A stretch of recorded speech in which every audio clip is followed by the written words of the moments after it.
So welcome everybody to the final lecture of the 2023 Fishtails lecture series. It's really good to see you all here, and I'm glad that at the end of the year, I especially want to acknowledge the partnership that has developed to make this happen, which is between myself, Crossroads, primarily Kagan Haringa, and Laura Kayakan from the Door County Library. So this partnership has grown and it's worked very well. We can offer the services of Yes. not only live, but they record it and it's available on the website. So thank you very much. And I'd like to thank them. Thank you. So, and mentioning how they were recorded.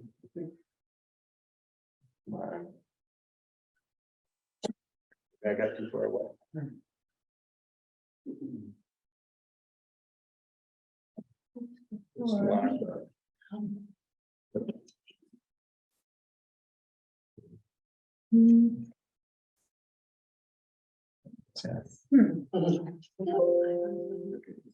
There we go. To access the recordings of all the talks, and this is a screenshot from earlier that I did on my computer. You go to the YouTube channel, you type in Fishtails Lecture Series, Door County Library. You can put in Crossroads too, but because they're actually from the Door County Library, I think you get there quicker that way. And these pop up. And so these are from, there's the Nests one that it was our first talk this year. And then the one from Karen Murchie, who's sitting right here, who presented on the suckers last year. And you can find all of them there. So if you need to refer them again or send them to someone else that may be interested in, you can access all our talks for the last, well, it'll be 2.5 years. COVID kind of cut us off that 1 year. So next year we'll do it again, but I also want to say, stay tuned for this summer, because I actually tried to get Dan Egan to come and talk about his book, his new book, The Devil's Element, as part of this Fishtails season. The problem was in March, his book came out, so he was pretty busy with the schedule and all that. But he told me, well, call me later in the spring and maybe we can set something up for this summer. So I don't know if it'll happen, but if it will happen, it'll be a cool Fishtails session for this summer. And if you don't know Dan Egan, you need to read his books because he's one of the best environmental journalists there is. And he's been rewarded as such. So in 2021, our speaker tonight confirmed the presence of largemouth bass virus, also known as LMBv, in smallmouth bass in Green Bay. What does this mean for our local smallmouth fishery? We will find out all there is to know about that question shortly. Dr. Nicole Nietlisbach has been a veterinarian for the Wisconsin Department of Natural Resources Fisheries Program since 2009. After graduating, 2019, sorry about that. After graduating with her Doctor of Veterinary Medicine from the University of Wisconsin School of Veterinary Medicine in Madison. Nicole also has a BS degree from Hamilton College in upstate New York. And you may ask, what does the Wisconsin Department of Natural Resources Fisheries Program need a veterinarian for? Well, Nicole will also enlighten us on that during the talk as well.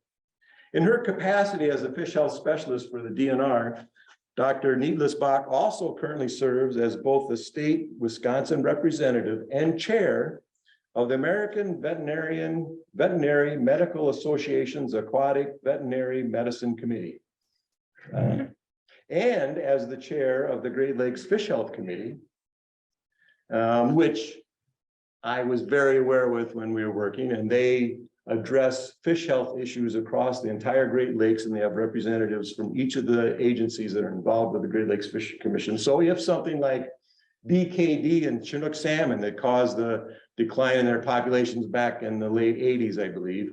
Actually, it was the Fish Health Committee that got the first assignment to say, hey, what's going on? Why is this happening? And as well, she participates in various committees of the American Fishery Society, its fish health section, and American Association of Fish Veterinarians. So she's a very well-rounded fish health specialist. And with that, I'll turn it over to Dr. Nicole. Thank you for that introduction. Yeah, a lot of acronyms to remember, get them mixed up sometimes.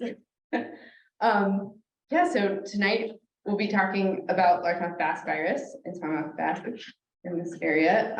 First, I want to talk a little bit about veterinarians in fish medicine, and then talk about my role with the DNR specifically. And I want to give you kind of an idea of what we do on a daily basis. I think that will make some of the work I described that we did with the smallmouth bass make a little more sense. So, yes, so there are fish veterinarians, believe it or not. It is a small part of the veterinary field, but we do exist, and it's actually pretty diverse. So there's veterinarians that specialize and work with fish in aquaculture, in the natural resources realm, like I do, and that can be on a state, federal, or tribal level. And it's really common, especially for the bigger agencies out west. And there's even pet fish veterinarians. I have a colleague who's actually pictured there handling a koi, who's had a private mobile fish veterinary practice for 10 years. Mostly works with koi, which can be, there's koi shows and everything. There's quite a hobby around that, and she sees all sorts of species as well. So in the US, it's definitely a newer field, but it has been around for a while, and there's ever increasing opportunities for veterinarians to focus on fish medicine, either in school or after school. And there's even a board certification that's kind of a newer thing now. And one thing I wanted to point out is the American Association of Fish Veterinarians has a public-facing page where you can go in and search for veterinarians in your area. And that could be useful for fish farmers or people that have pet fish questions. And there's a part of the website that you can just submit questions, and all the veterinarians in that association can provide their input. So it's a very interesting field. It's very diverse, and get to work with a lot of interesting species. And so for me, I'm one of 2 fish veterinarians with Wisconsin DNR. Dr. Danielle Goddard is my colleague. She's been there for about 6 years. I've been there for about 4. And we also have a fish health technician, Will Smith. And the 3 of us provide veterinary services primarily to all of the different fish rearing facilities around the state. So we have hatcheries, we have grow out facilities that receive larvae and raise them to certain ages. And we have a lot of different spawning facilities around the state. And in our system, we work with a really wide variety of species, the various cool water species, walleye, muskie, sturgeon, and then cold water species, the various salmon in the Great Lakes, and a lot of different trout species. So we drive around a lot. I think we calculated one year, we drive about the circumference of the world in a given year. The main part of our job, I would say, is we do a lot of regulatory testing. So we test for certain fish pathogens and diseases and certify that the farms are free of them. And that allows us to legally move fish around the state and stock them into the waters. So there's certain regulations we have to follow. And that's a lot of what we're doing when we're driving around the state. But then we also provide some of the typical services that you might think of a veterinarian providing to poultry farms or pig farms, kind of agriculture.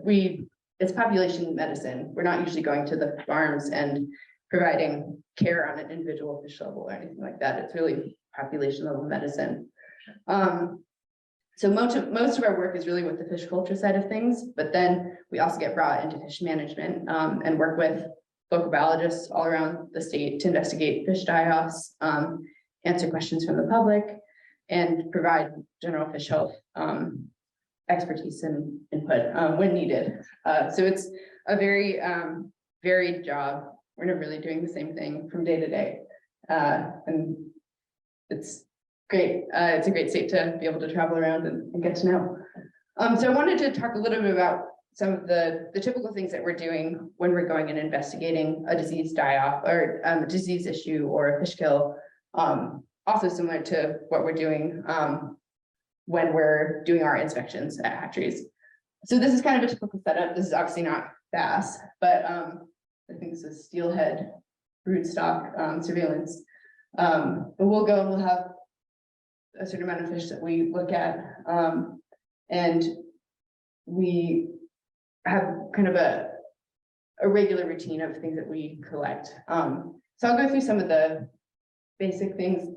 There's some things I won't cover that are diagnostic things that we do in special cases, but so we do a site investigation, and what that involves, we're paying attention to the environment, paying attention to water quality, to the behavior of the fish. If we're investigating a wild fish trap, we're paying attention to the land use around the area. Are there other animals besides fish involved? Just kind of trying to take a bigger picture look at what's happening either at the farm or the site. And then we're looking at the fish and trying to determine if there are signs of disease. And so disease meaning a deviation from normal function that harms the fish or is negative for the fish. And usually that's manifested in lesions. We usually are looking for lesions meaning an injury to tissue or system that is either caused by disease or maybe trauma or things like that. So we're looking at the outside of the fish. We're also looking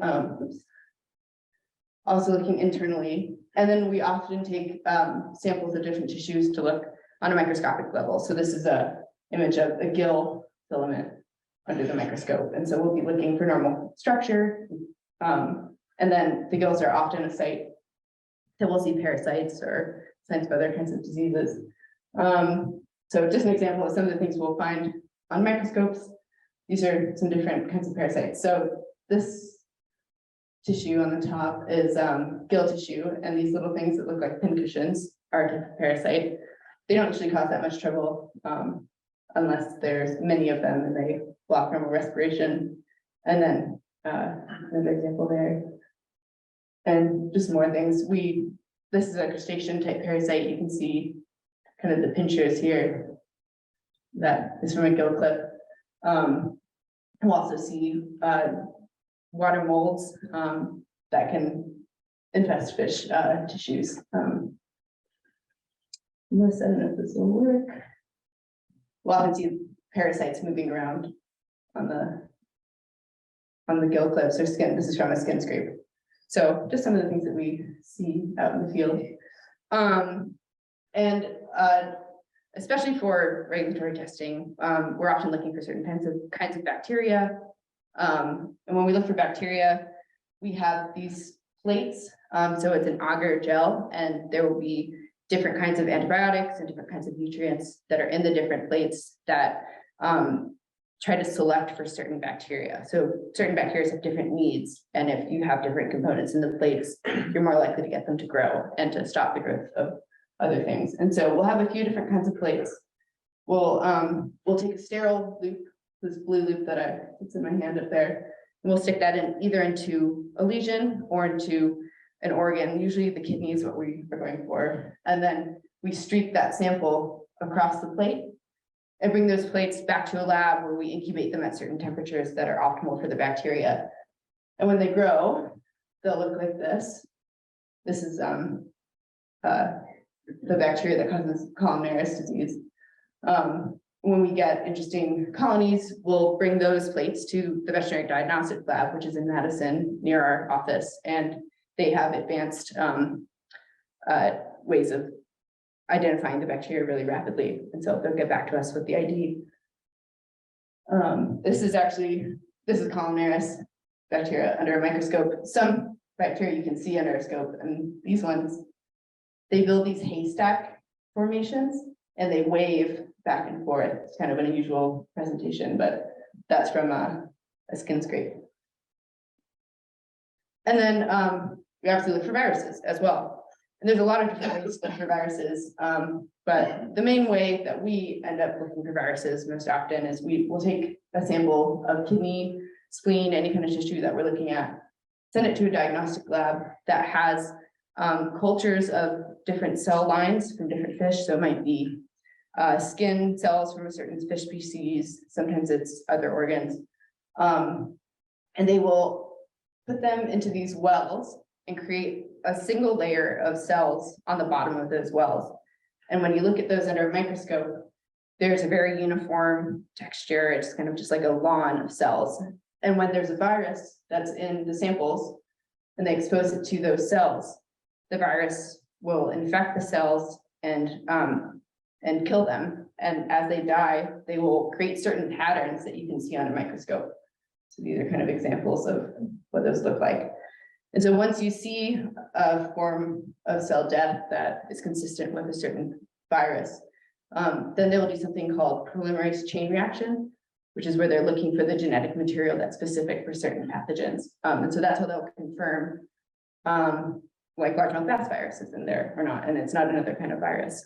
So yeah, that's kind of a brief overview of some of the main things that we do while we're in the field, and how we find pathogens.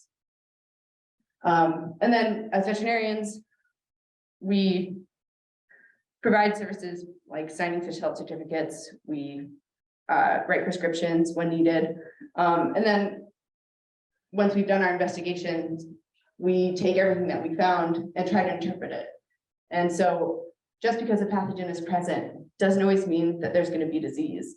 Sometimes, or all the time, there has to be kind of a combination of the right environment, the right host, the right pathogen. For example, with a lot of fish viruses, they can be present, but they're not going to cause disease unless they're in the water's in the right temperature range. And when you're outside of that temperature range, the virus can exist and stay in the fish or might be cleared from the fish, but it won't cause problems. So there's lots of factors to consider when we're trying to synthesize all the information we've gathered and figure out what the most likely story is, and what the problems are. So just a warning, I will have pictures of wounds and organs of fish, so in case anyone is squeamish. But so since about 2008, there have been periodic outbreaks of skin disease reported in smallmouth bass in the Sturgeon Bay, Green Bay area. And there will be kind of an increase of reports, and then it'll go away for a few years and we'll get another increase of reports. And the outbreaks have been investigated by my predecessors in my position, and just many times over the past decade or more. A lot of the reports are in spring, summer, fall. Sometimes lesions are seen by biologists when they're doing spring surveys. And most of the reports are coming from anglers and from charter boat captains. And pretty much all of the reports have been in live fish that are caught with angling. There haven't really been reports of dead fish seen with these skin lesions. This is just an example of one of them. And so during all these past investigations prior to 2021, a whole plethora of pathogens. So pathogen meaning microorganisms that can cause disease. Many different microorganisms have been found, and there haven't really been consistent findings from year to year. There have been a few different viruses that have been found, many kinds of bacteria, not very many parasites found, but just not a lot of consistency from year to year. In 2021, this is my first time investigating an outbreak like this. We started getting, or Scott Hansen, the biologist for the area, started getting more and more reports of smallmouth bass with these skin lesions. And we were able to work with some charter boat captains and then with a tournament to actually get our hands on some good fresh fish to do diagnostic sampling on. The tournament that we ended up collecting some fish from saw as many as 30 to 35% of the fish having lesions that were being brought in for weigh-in. So overall, we ended up collecting about 14 fish that we were able to get really good fresh samples from. And so this is just an example kind of what we were typically seeing. The oval round lesions, often ulcers, meaning that there's a total loss of skin, often had kind of this red inflamed rim and then a lot of dead tissue in the middle.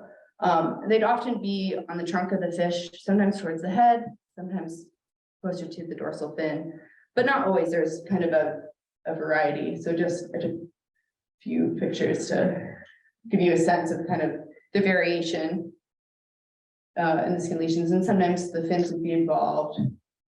I think so. That's pretty typical of what we saw that year. So we did kind of the whole range of diagnostic testing that we normally do. So looking for parasites, bacteria, and just generally looking at the outsides and internal organs of the fish for signs of disease. We again cultured a mix of bacteria, many of which are pathogens and are known to be able to cause skin disease in fish. No parasites. But then, of course, the most interesting finding, which is why we're here tonight, is that all 14 of the fish tested positive for largemouth bass virus. And they tested positive in multiple ways. So we collected skin samples and then separate bags of internal organs and sent those to a collaborator lab in Florida, where they, just using genetic PCR testing, looked for largemouth bass virus. And it was positive. All the skin lesions were positive for largemouth bass virus. Most of the internal organs were. And then we also sent some pieces of internal organs, so kidney, spleen, and swim bladder, to a lab in La Crosse, a federal lab, where they exposed those samples to cell cultures. And those were all positive. And those, when it's positive on cell culture, that tells us that there is live, actively replicating virus in those fish tissues. If you just look at the PCR tests, that doesn't necessarily tell you that an active infection is happening. Sometimes it can just be the genetic material of a virus there. So this combination of results made us pretty sure that there was an active infection happening. So what is largemouth bass virus? It is one of the many hundreds of fish viruses in the world. There's tens of thousands of fish species, and probably that many, if not more, viruses, and we're constantly discovering new viruses in the fish world. This virus in particular is part of the Iridoviridae family, and it's a group of viruses that really is only known to infect cold-blooded or ectothermic vertebrates, and then insects. So mostly amphibians. There's a few different fish viruses in this family, and then there's a bunch of insect viruses. And the first isolation was actually from completely healthy fish in Florida in 1991. And the first die-off associated with this virus wasn't until 1995 in South Carolina. And it's sometimes called the Santee Cooper ranavirus, and that's the name of the reservoir where it was found. As of today, the virus has been detected in 22 plus states, mostly Southeast and the Midwest. It has been detected numerous times in Wisconsin, both in inland waters, just a few lakes, and then many detections on the Mississippi River. The U.S. Fish and Wildlife Service Center based in La Crosse has done a lot of surveillance work, especially around the Mississippi River, looking for largemouth bass virus, and they've had a lot of detections there. So this isn't a new virus to the area. It isn't a new virus to the country generally. Although there's debates about when it actually showed up and where it came from in the 1990s. So as the name suggests, it's a virus that infects largemouth bass and causes disease in largemouth bass. But despite the name, it has actually been detected in a number of fish species, many of the other bass species, but then also different fish species that are not so related to largemouth bass. And a lot of those detections have been in fish that aren't showing a sign of disease. So don't necessarily know whether those other fish species are susceptible to the virus and would develop disease at some point, or if they're just carriers, the virus can infect them, but it never really causes issues. Most of what we know about this virus is in largemouth bass. So in largemouth bass, there isn't really a typical disease presentation. The signs are really vague. Something that's interesting and sometimes frustrating about fish disease is that a lot of pathogens can cause really similar looking disease. And so there's very few instances where you can look at a fish and look at the signs of disease that they're showing and be really certain of what they have. But there are some more common or more expected clinical signs with largemouth bass virus disease. And so in largemouth bass, the typical case would be maybe finding largemouth bass floating on the surface, not swimming correctly. And if you were to open them up, they would have overinflated swim bladders, which you can see in this top picture. And the swim bladder might be very red, inflamed. And sometimes the fish are noted to have maybe yellow or brownish substance in this balloon bladder if you were to open that up. But other than that, not a lot of really consistent signs of disease. They might just die without any clinical signs. But more times than not, this virus is detected or isolated from fish that look perfectly healthy and are not really having signs of disease. So it's just not very easy to recognize and a bit inconsistent and when it causes disease. When there are outbreaks in the wild, they typically seem to last about 3 weeks. And something to note about this virus and what is typical of most fish viruses, and I mentioned this a little bit earlier, it has an optimal temperature range in which it will actually cause disease. And it seems like for largemouth bass virus, the water needs to be pretty warm. So 70s and higher for it to actually cause disease in fish. And so is it a threat to humans? No. As I said earlier, it is part of a family of viruses that really only infects cold-blooded vertebrates or insects. And so there's no known transmission. And the biology of that, we are so different for fish, our body temperatures and our cell biology. The chances of viruses being able to jump from fish to humans is negligible. I don't think I know of any viruses that infect both fish and humans. Nothing's impossible, but that's not something that's been seen. So nothing to worry about if you hear about a largemouth bass virus outbreak. You don't need to be worried about letting your dog swim in the water or swimming in the water yourself. There is no current treatment for largemouth bass virus. And even if there were, you can't treat wild fish in the wild, in a lake or anything like that. Of course, if we were raising bass in a hatchery and there was an outbreak, we could treat them there, but there is no existing treatment right now. So you would, if this happened in a hatchery setting and you weren't getting rid of the fish, you would manage for stress and try to get them through the disease outbreak and manage for other pathogens. There's often secondary infections with bacteria. So the big question, obviously, is did largemouth bass virus cause this disease outbreak? And that is actually a much harder question to answer, even with the results that we had. We honestly have a lot more questions than answers at this point. There's very little literature on how largemouth bass virus behaves in any other species than largemouth bass. But that being said, there is one really great paper out of Michigan State. There were some large-scale die-offs of young smallmouth bass in Pennsylvania in the Susquehanna River system. And following some of those big outbreaks, Pennsylvania worked with some researchers at Michigan State and did some lab exposures of young of the year smallmouth bass to largemouth bass virus in conjunction a little bit with some of the other bacterial pathogens. I won't go into the specifics of the study, but one of the main things is that they did conclude that largemouth bass virus alone can cause disease and death in young smallmouth bass in a lab setting. And interestingly, in one of the parts of the study, they exposed the bass in baths of the virus. And some of those fish did develop skin lesions that were similar to some of the ones that Pennsylvania was seeing and are pretty similar to what we saw as well. But it's one study. It's hard to take one study and be really certain that it applies to the situation that we're seeing.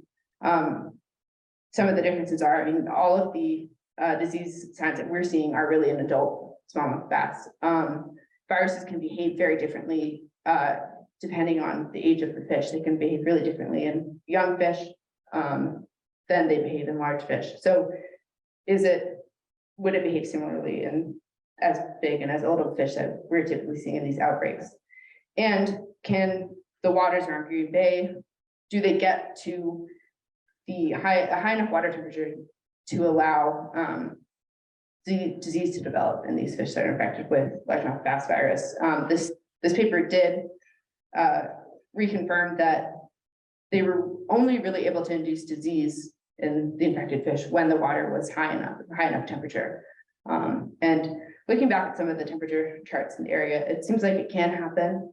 And maybe that's the only time that we really see largemouth bass virus become part of the disease process or not.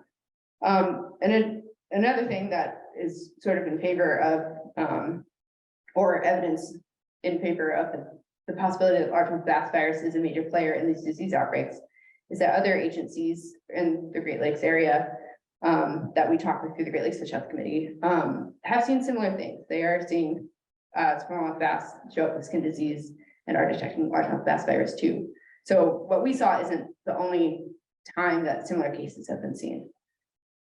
But with the inconsistency of the pathogens that have been detected throughout the years, and with what we know and don't know about largemouth bass virus, it's difficult to be really certain that it is the cause of disease in this case. I think it's really likely, at least for the outbreak in 2021, that it is a main player in the development of skin diseases. But as I talked about at the beginning, we haven't seen this be something that we isolate in past investigations of similar skin disease outbreaks.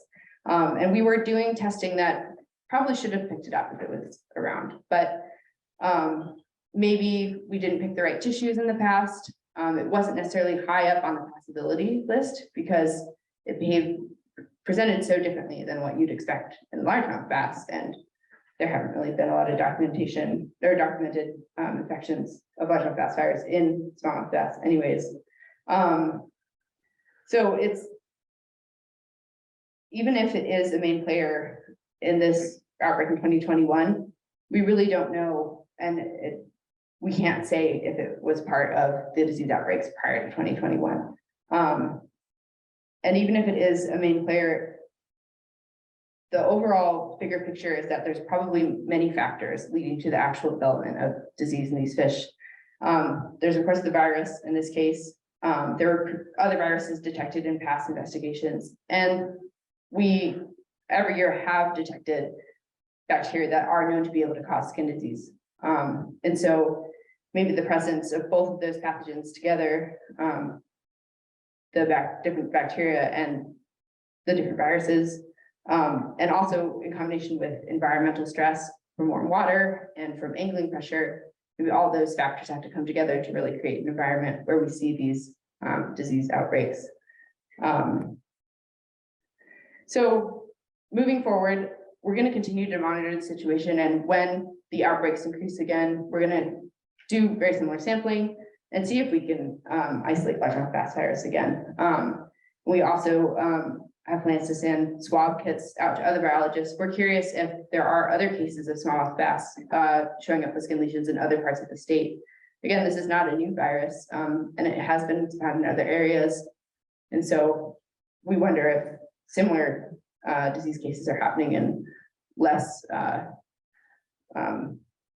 looked at smallmouth bass populations. And we're curious to sample young of the year. Again, in Pennsylvania, they saw many more cases and actual visible die-off of young of the year bass, which we really haven't seen. We're constantly collaborating with other agencies. We meet with the Great Lakes Fish Health Committee twice a year, and we all communicate about cases that we're seeing and talk about different ways to manage or approach things. Right now, most of the agencies aren't doing anything actively. There's already restrictions in place on moving live fish around. Largemouth bass virus is already a pathogen that we test for regularly when we're moving fish out of hatcheries before stocking. And if we were ever to detect that, we wouldn't move those fish. And most of the agencies are just putting out recommendations to anglers on how to approach handling smallmouth bass when they're angling to help them survive angling and hopefully lessen some of the impact of the virus. But it's difficult when we don't actually have a lot of knowledge of how it behaves in smallmouth bass. So we're kind of looking to the different recommendations that have already come out from looking at the way largemouth bass virus behaves in largemouth bass. One good thing, and I think positive or hopeful direction to look in, is looking at what has happened with largemouth bass populations around the country. And generally, it seems like largemouth bass fisheries that have had an outbreak of largemouth bass virus and a significant die-off tend to recover in a couple years and get back to normal. So there haven't been cases where there's been long-term permanent effects on fisheries, largemouth bass fisheries. And so hopefully that will be true of smallmouth bass. Hopefully smallmouth bass are able to develop immunity, and if anything, we might see outbreaks every once in a while, but there won't be a long-term negative effect. So we have continued to do some research, and this is just, or some surveillance. We've gotten, for example, early in 2022, another fish with a skin lesion. We just tested with PCR, but that came back positive for largemouth bass virus. Wasn't in a very new area, so a lake with direct connection to Lake Michigan. And then we sampled again at the exact same tournament, the exact same weekend. Generally this past fall, there wasn't nearly the same amount of skin disease seen or reported. And the fish that we did find with skin lesions had much less severe looking lesions. You can see here, not the same big ulcer that we've been seeing.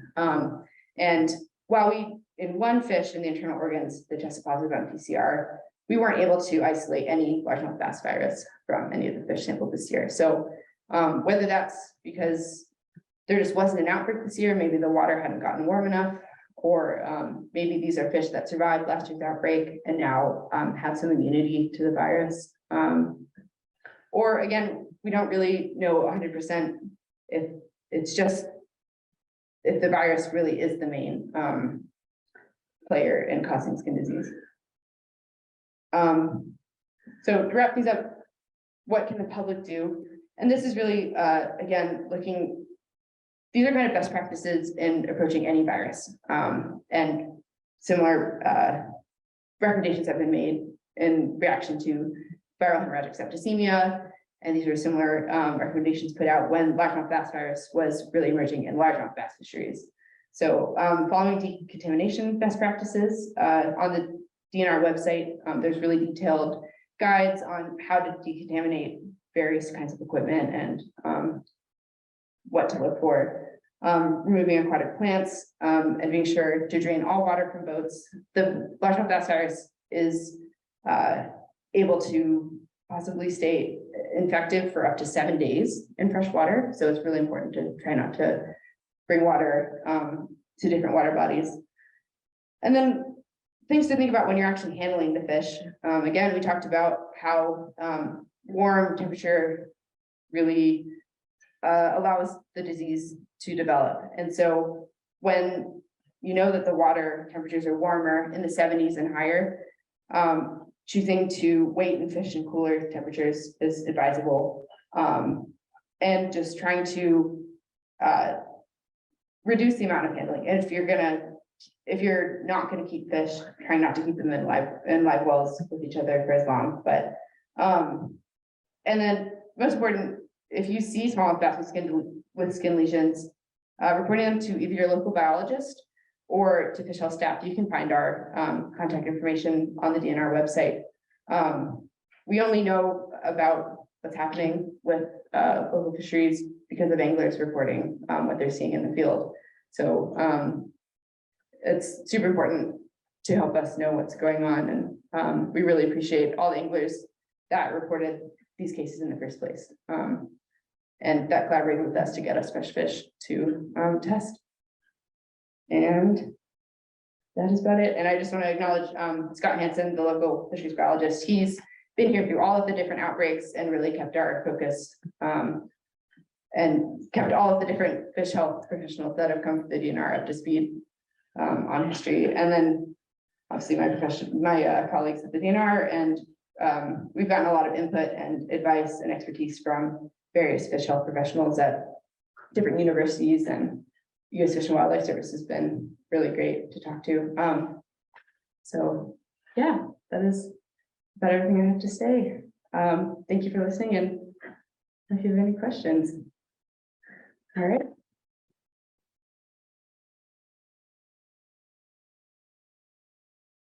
Well, now you know all there is to know about largemouth bass fires. There's a lot of, as I said, there's more questions than answers, I feel like at this point, but, I actively know working that on you're it. thinking of a question. All right. See if I Any can other answer question? that. You got a question? I have lots. Okay. I've seen the disease for 2 years. I have not seen a decline in it, like you say, and I hope that's the case. The other thing that is fearful for me is you say in maybe 1 to 2 years, it's gone. So this is gonna be our 3rd year, and I'm hoping to see some heal. Do lesions heal? It does seem like, I don't know for certain with these, but it seems like we do see fish that have scars that look like skin lesions. So it is amazing, and there's what fish can heal from, and I think some do survive and end up healing. One thing to keep in mind with the, and I don't know if I really highlighted this enough, but those skin lesions, similar skin lesions can be caused by so many different pathogens. So while you might see those skin lesions every year, they might not be caused by largemouth bass virus every year. There might be a different mix of organisms involved with the development of the skin lesions, which is why we might not have found it in past years, even though we collected similar samples. Yeah, I don't really care what lesion it is by name. Mhm, It's just distressing to see the fish. And sure, all of them that I catch seem to be looking real fresh. Now, maybe they're fresh for a year or more, I don't know. And the other, Does fresh mean red? oh, yeah. mhm, I've Yeah, got, because the pictures you show them there are milky color. yeah, no, mine are, I've got a couple of pictures on my phone here, and I was working with Scott to bring samples Yeah. in too. yeah, But, and you say report to him, I don't think he wants me bringing fish to him year 20, was it 20 to 35% or 30 to 35? mhm. Is that the kind of stuff he wants to hear? Or what does he want to hear now that we kind of got a good background? But we want data going forward. What do we report to him? Yeah, I think whenever you do come across fish, at least giving a call and letting him know what you're seeing. It's important for us to know like what time of year 3 to 5 days a week. you're seeing it throughout the year I or think throughout the season. the number I gave him, and it wasn't based on an actual count. The beginning of last year, I said I thought I was catching about 40% of the fish really to catch, at least Mhm. about 40%. But that was not counting. That was just an impression I had. So when I say that, I say probably I was overreacting. That's because you were using a larger sample, whatever. But that was still scary. that Sure. fish. Sure. So do they call Scott or they call you? It either can work. Scott. Scott, most often, because he's actually gonna be the one who would maybe be able to take it into the lab and put it in a fridge or freezer, and he is sometimes gonna be the one that's gonna take some samples. It sort of depends on what time it comes in during the week.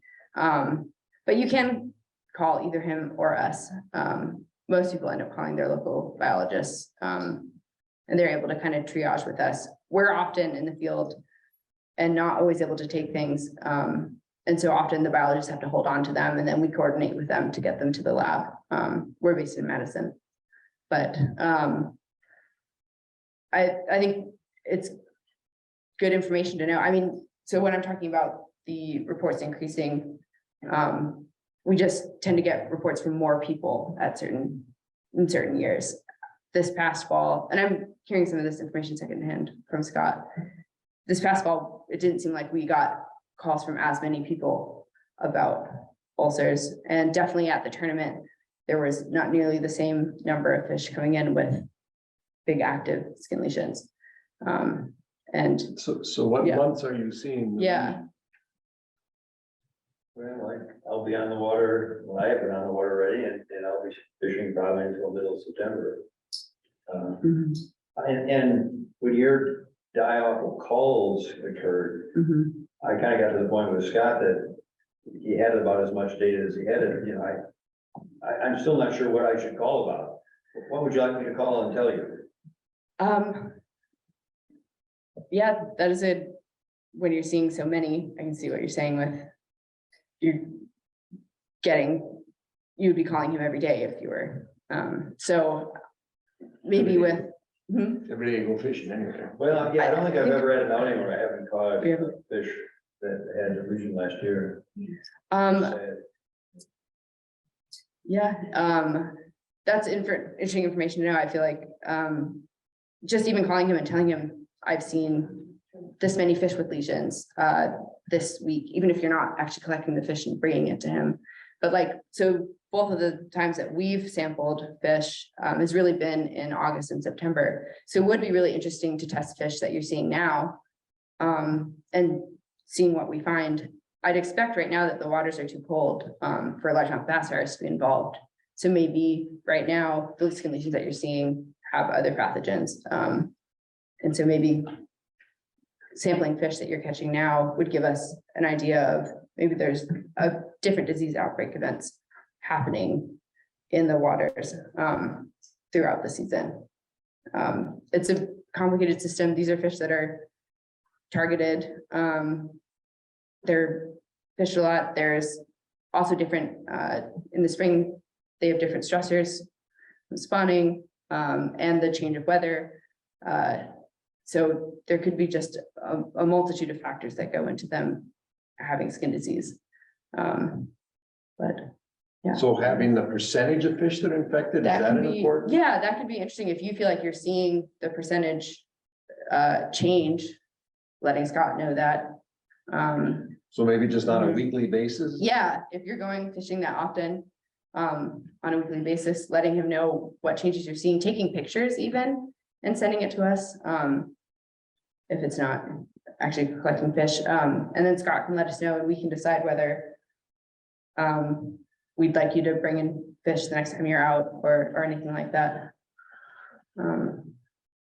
Yeah. So the lesion is symptomatic of the virus? Not necessarily. Again, this largemouth bass virus, we really don't know.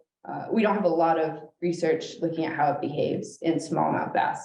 It's certainly not a typical lesion when it infects largemouth bass and what we'd expect of a typical outbreak. There are some anecdotal cases of largemouth bass virus having skin lesions, but it's not what you think of typically. But it might be with smallmouth bass. We just don't have enough research to really be confident that that is a typical sign of the virus. Is it the virus working out or is it the virus hitting the skin working in?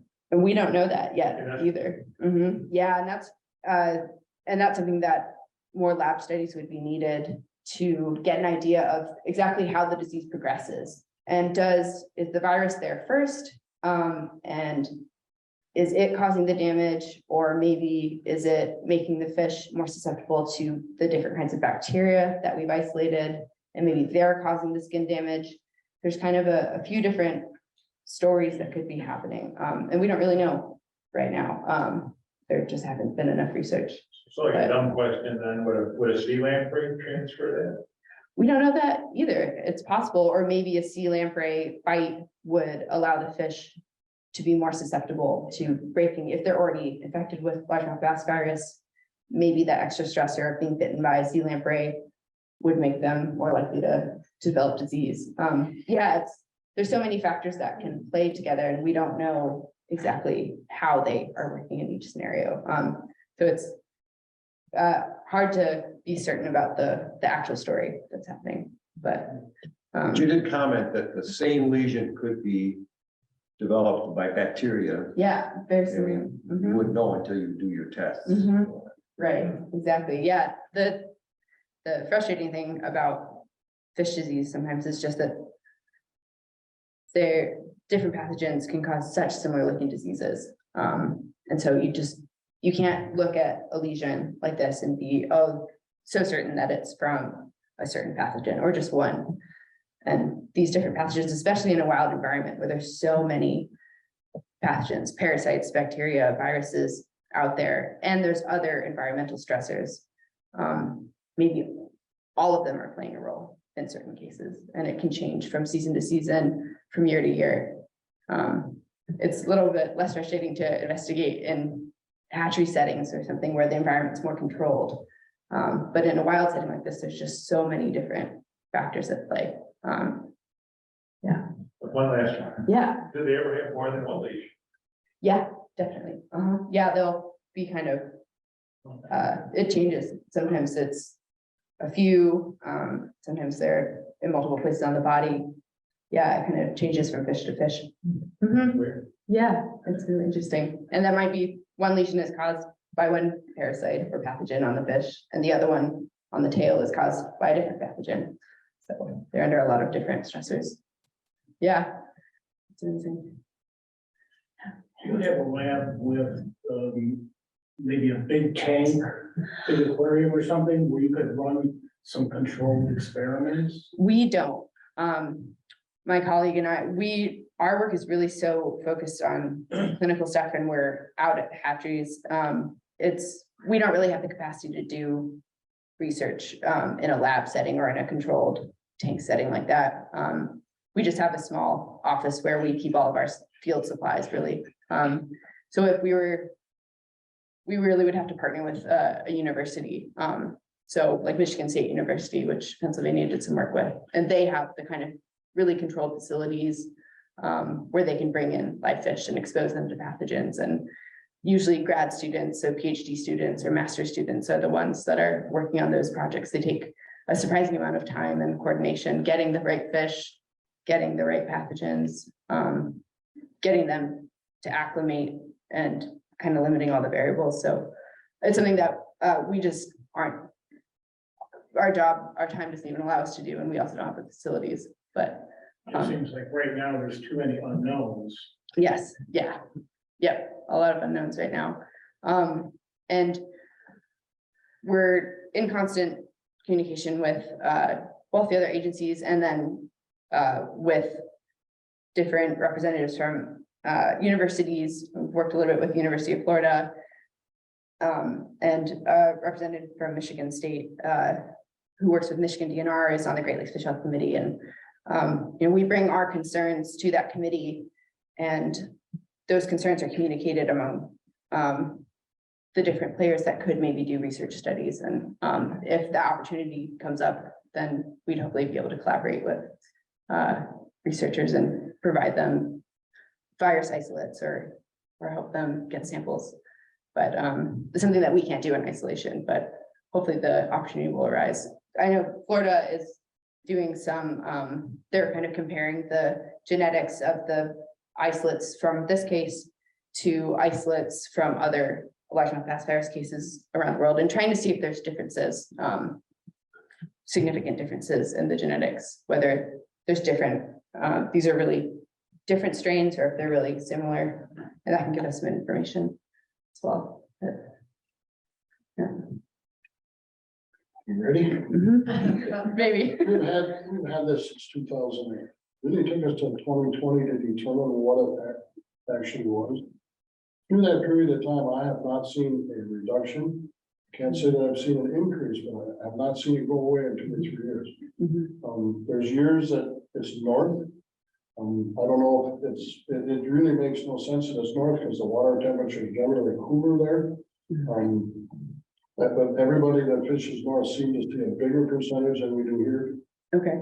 So a fish that's severely lesioned, is it going to be fatal? Not necessarily. It's hard to say. Some of these fish can survive a surprisingly severe skin lesion. It kind of depends on how big the fish is and what percentage of the lesion. Is that fish going to die? Because we start seeing that white stuff now, and we didn't see that originally.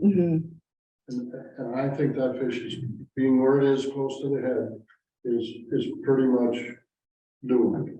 It's possible. We really have seen some fish with what look more like scars and like healed wounds. We do see that. And so sometimes they really can't survive. It depends on the fitness of the particular fish. And when there's a skin lesion like that, it's whether the fish can kind of maintain their homeostasis. Is there a rate of mortality? We don't know that. Yeah, because we actually don't. Ones that have scarred over, there's no scales and the skin is very black. But we see less fish. We see less bedding fish, which is usually a larger fish. We see less small fish. So I'm thinking there's some mortality going by what you saw, down in South Carolina. So the next thing you did is you said, and it is new, but the DNR said refrain from putting a fish in a live well unless you plan on harvesting it. For what reason? Because we understand this is a contact disease, is that correct? Yes, well, yeah, can probably substitute contact via the water. I think more of that is just, if you have a lesion fish or a diseased fish, if you're putting it in a live well, you're putting it in a stressful situation, and it might be less likely to survive than if you were to release it quickly. We're probably not making any huge dent on stopping the spread of the disease itself by putting in the live well or not putting in the live well. It's just kind of handling practices that might increase the chance that that particular angled fish is Well, able the to reason I survive. bring but- that up is generally in a live well, there'll be 5 fish, if there's 2 people, there'll be 10. Mhm, We just went through a real big issue here with tournaments, mhm, and from that live well, it goes into a recovery tank with 200 to 300 fish. Mhm. And then from there it goes into a release boat with 500 or 600 fish. Yep. What is your thought on that? Because. Yeah, it's possible that that is a situation We where, have a guideline. Is there any point in time when that could be strengthened to a rule? possibly, know that's- yeah, that's not really the, And I I'm hate not to your ask you, fault, but this- What would you think?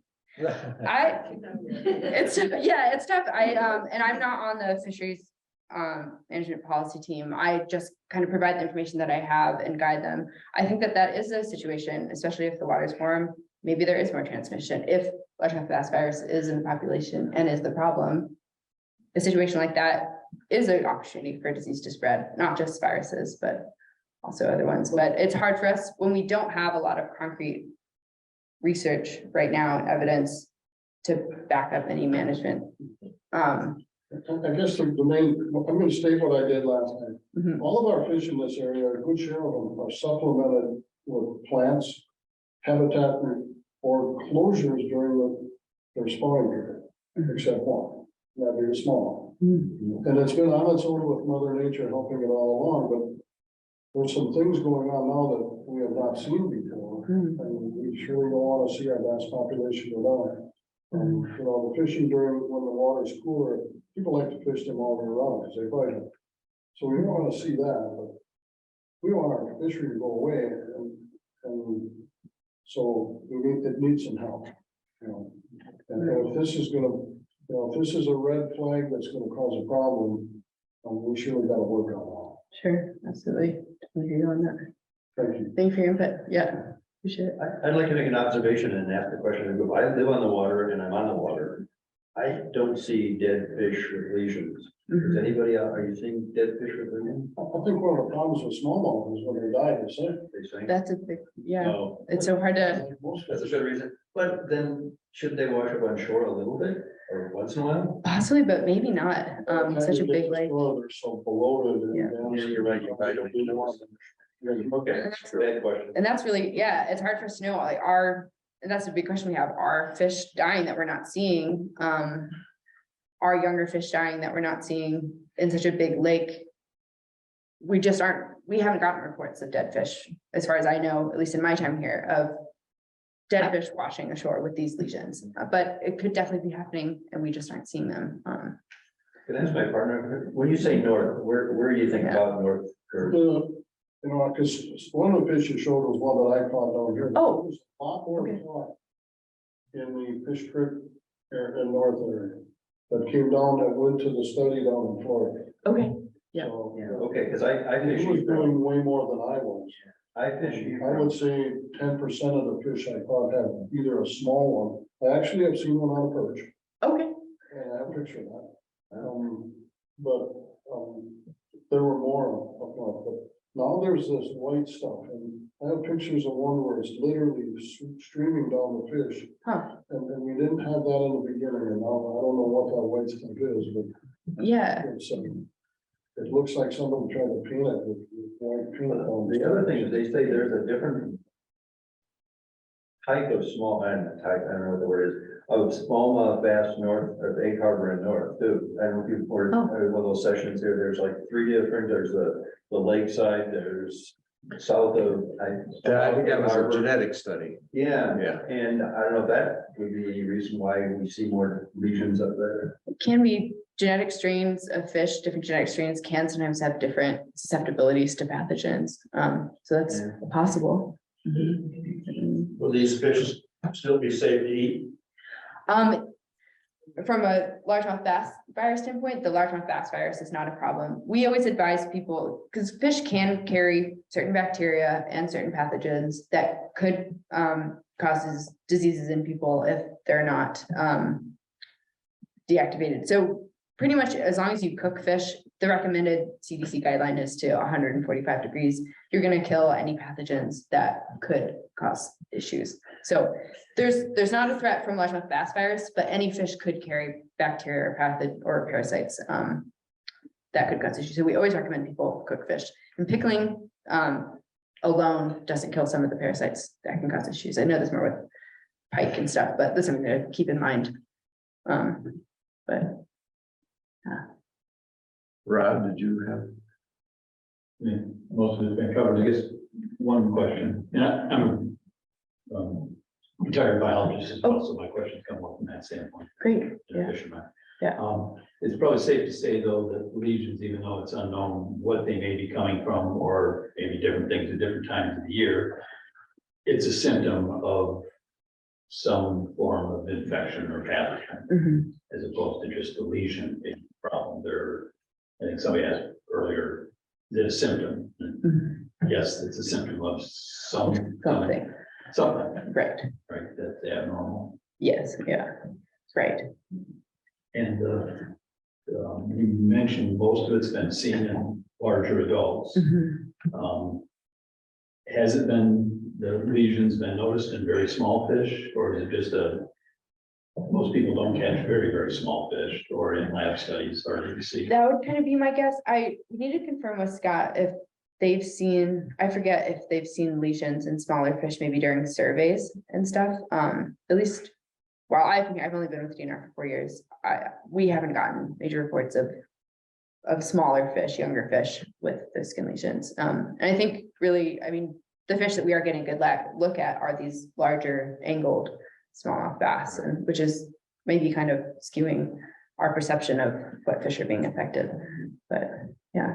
Because the only other observation would be this time of year, the water's still very cold. It's been cold all winter long. It's Mhm. probably unlikely that a fish in the fall would recover over the winter time. So any lesions that were obvious in the fall will probably still be noticeable in the spring. It might Possibly. look different, but Possibly, yeah, the rate of healing in fish is really affected by temperature. And so with the colder water temperature, yeah, it may take quite a while.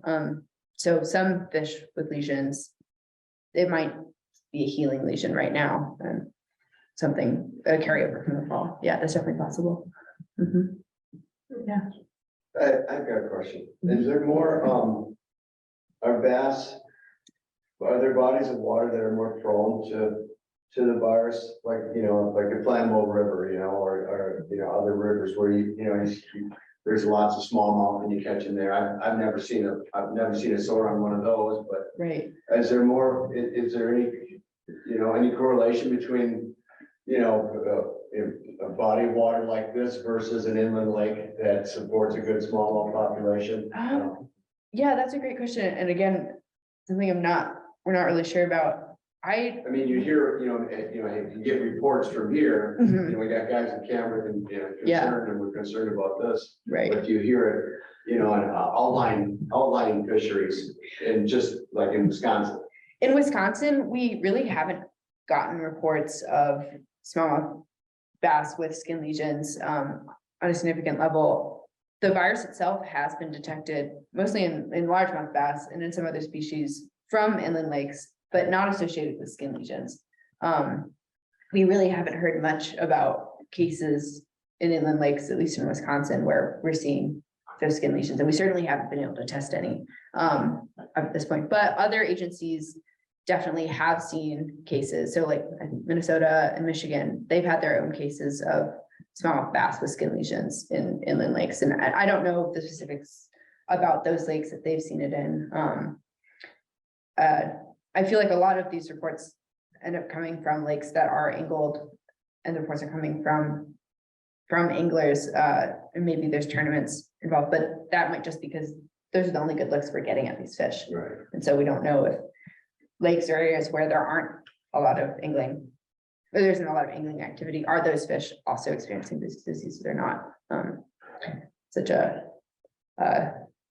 it's hard to know exactly what the story is there, but, yeah. I know there's been a lot of detections, of this virus along the Mississippi River.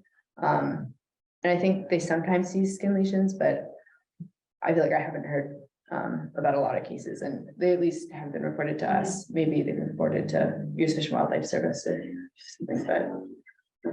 Right now, this seems to be the most prevalent occurrence in open Great Lakes waters. Like Lake St. Clair, that would be another common smallmouth bass population. Yeah, I definitely haven't, at least from the other agencies, I haven't heard of them getting as many reports from any of their other, like, yeah, from Lake St. Clair or anything like that. I don't even know. Lower Michigan. Lower Michigan. Yeah, they've just in some areas. I'm not exactly sure which lakes that they've come from. I know they've had some inland occurrences and In lakes, small, but Yeah. in small. Yeah. so stress. And then you even mentioned on one of those slides, angling stress. Yeah. So I know this is a tough question, but what level of stress? I mean, is actually just the stress of fighting the fish and getting in the boat, is that enough that might trigger something, or is it something more than that? You know what I mean? Do you have any idea from the studies that have been done where they might have tried to quantify that?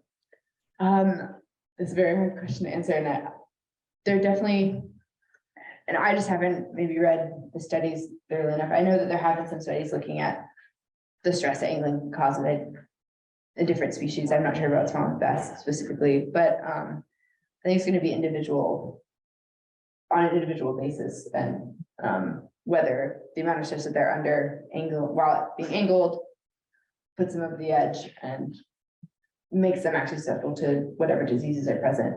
And it's going to depend on the environment, the temperature of the lake. In warmer weather, there's less oxygen in the water. And so the same kind of angling or handling activity in warm water might cause a lot more stress than the same kind of handling that happened in cold water. So that's going to make a difference. And it's, yeah, hard to quantify, I would say. But So certainly. How often is the temperatures in the 70s? Every year, I mean, for a whole month? and I've seen it into the 80s. Mhm. Yeah, so. The last few years, yeah. Yeah.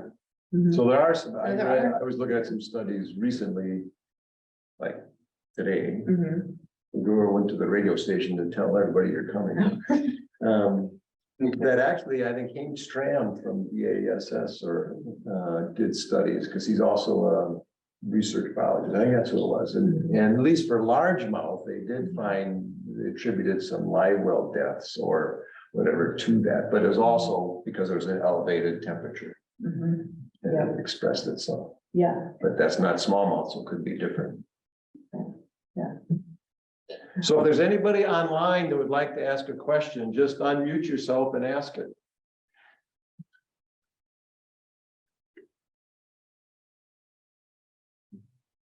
Hearing none, I guess there aren't. So are there any more questions? This isn't a question, but I'm sure we haven't. I've been around the fishery here for a long time. And every time I come to one of these, I still learn something.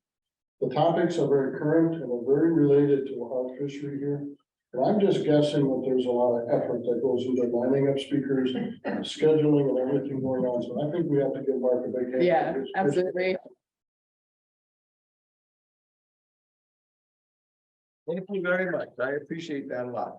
And also, not only do we have great speakers, listen to our conversation afterwards.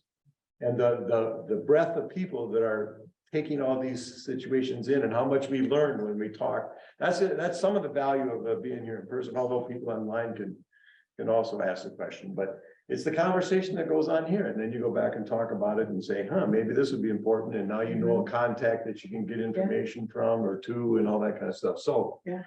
That's why we do it. That's why we do it. And you're very welcome. I appreciate that. Thanks for. Okay, Yeah. we're good. you.